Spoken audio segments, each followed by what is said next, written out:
We got a brand new song from Tim McGraw and Tyler Hubbard of Florida Georgia Line. It's called Undivided, and it's a great song for beginners, so stick around. The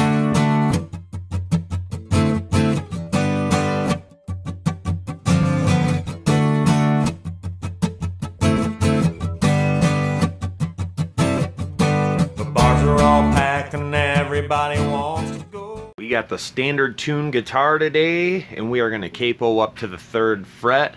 And the chords we're going to be working with here are G, D, E minor, and C. And I'll usually play it out of this same shape here, and I'll leave these bottom ones just barred usually. I take it off for the D chord, but I just leave those all barred on all the chords throughout. So you play the C add 9, you play the E minor the same way, and then I play my G that way. So sounds like this.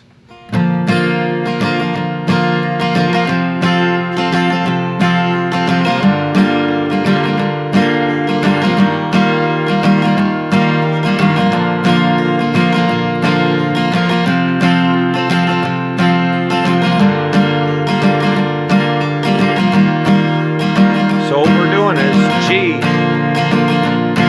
to D to E minor to C.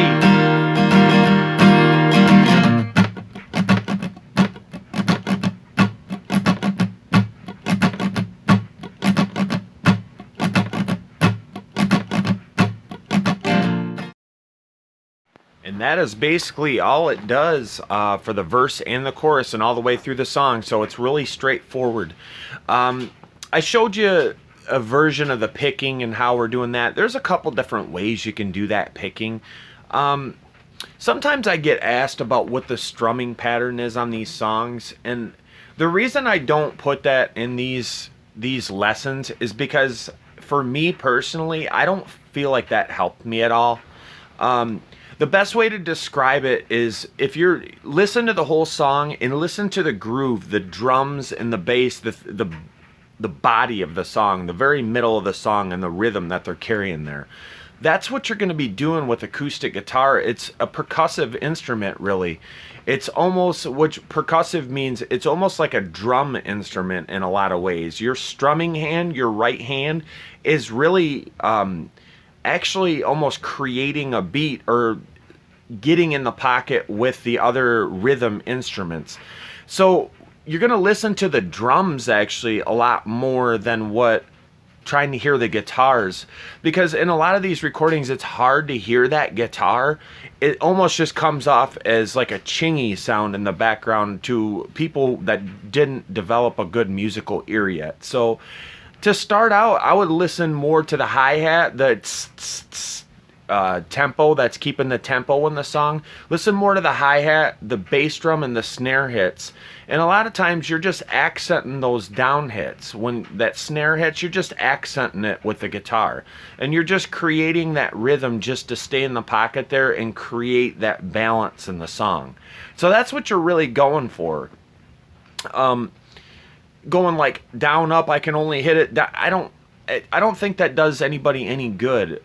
More than anything, even if you're just driving along, and a lot of people do this, when you're driving and you're listening to music and you're just kind of tapping on the steering wheel, you can do something like that with your hand or your thumb or your fingers just to get used to that motion of staying in time with the song, because that's exactly what you're doing on strumming. And there it is. Gotta love the message in the song, absolutely. I mean, I don't know if it's necessarily my favorite song, but for beginners and new guitar players, this is a great song to get your feet wet and get started playing along with some records and stuff. This song is as straightforward as you can possibly get, basically 4 chords on a loop. And then once you learn the vocals, you know, you can start messing around and trying to learn to sing it and play it at the same time. That's really what you're trying to do as a beginner, is you want to find some good, easy songs, something to get you playing music, rather than doing these weird drills and focusing on things that you don't care about. You want to play music, and I'm going to teach you how to play music. Until the next time, I'll catch you down the road.